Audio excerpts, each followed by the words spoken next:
Welcome to Black Spring. And from the ashes rises a notorious representative. Once again, I'd like to thank everyone for joining me on this segment of Black Spring with Autumn. And the policing system. All along with the Congressional Black Caucus, I helped lead the George Floyd Justice in Policing Act. And because of Mitch McConnell and Donald Trump, it's being ignored.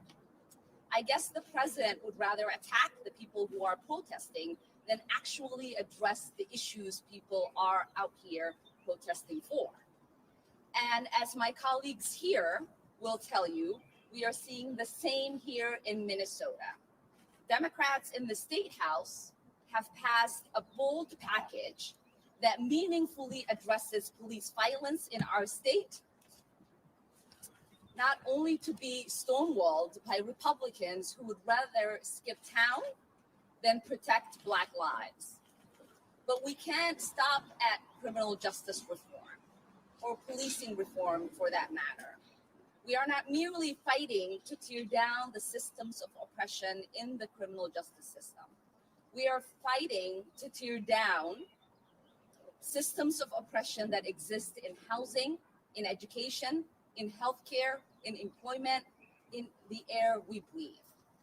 In America today, white families have 42% times more wealth than Black families. When we say housing is a human right, we need to guarantee homes for all. When we are speaking to the fact that home ownership rates are nearly twice as high for white families as they are for Black families. Here in Minnesota, it's triple, and people of color are more likely to face eviction and homelessness. When we introduced the Zero Waste Act or a Green New Deal, it is because we know that environmental racism is real.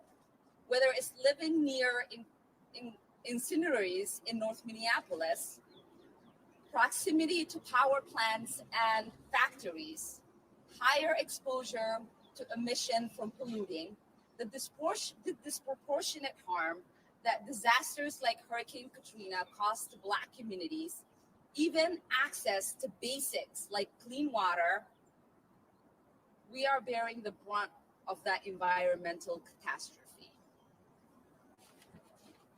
When we say healthcare is a human right and that every American deserves free healthcare, we are speaking to the fact that Black Minnesotans are more than 50% more likely to be uninsured than white Minnesotans. When America gets a cold, Black Americans get pneumonia. Our communities are the ones that are bearing the burden of the coronavirus more than any other. People of color make up this disproportionate share of low-wage essential workers who have had to keep working in food production plants, grocery stores, and other workplaces despite the risk to their lives. We've also faced higher rates of joblessness to the coronavirus crisis.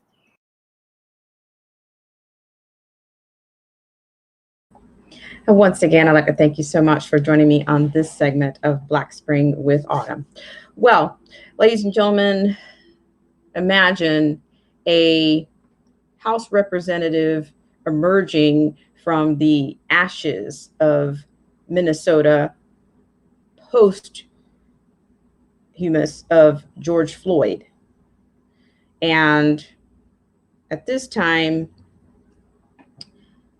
same tricks, different tag, different handle.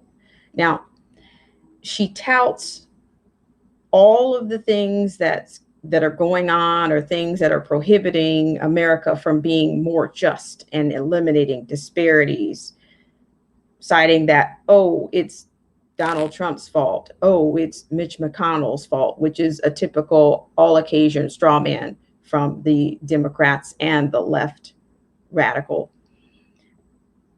And she goes on to talk about, oh, well, I've done this along with the Congressional Black Caucus, which they have proven to be not only ineffective, but of course, they don't have a record or history of standing up or even working with the current administration. Now, she's doing all this touting and all of this rhetoric and volleying about the criminal justice reform, which President Trump has already created at least one level, a huge effort to bring reform to criminal justice in the First Step Act. And so I figured, well, if you guys were really that interested in criminal justice reform, then that was your bipartisan opportunity to do that. And you had pundits like Van Jones stepping up to the plate, and he himself admitted that the Republicans and the governors were doing a much better job at what his interest was and what his mission was. But if I may digress, she's making straw man arguments about the Justice and Policing Act, which we also heard from Clyburn of South Carolina, as well as Senator Tim Scott. We heard from both of them, and there was no resolution, in which both bills had similar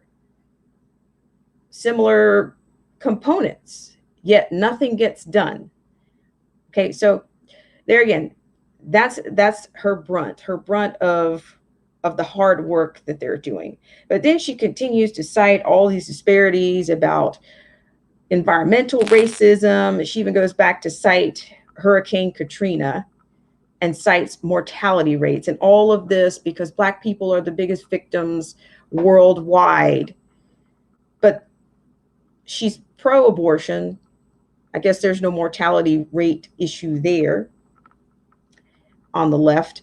And she also cites socialism. This is her rallying for socialism. From the ashes rises socialism. And socialism, she's calling for homes for all, health care for all. It's pretty convenient, America, that Minnesota bared the brunt of the George Floyd passing in a very public way, but then the city assisted in burning down their own community. But her response, her action, her solution, the resolution from the Democrats and the radicals, is the Green New Deal. There's nothing new under the sun here. This is all in effort to rally public support and public opinion on the Green New Deal. So I submit that this will continue. And once again, I'd like to thank everybody for joining me on this segment of Black Spring with Autumn. Let me know what you think. What is the end game? Is Minnesota the flagship of the Civil Rights Movement 2.0, or is it the flagship of change in America, fundamental change in America, which equals socialism, enters the Green New Deal? And once again, I'd like to thank everyone for joining me on this segment of Black Spring with Autumn.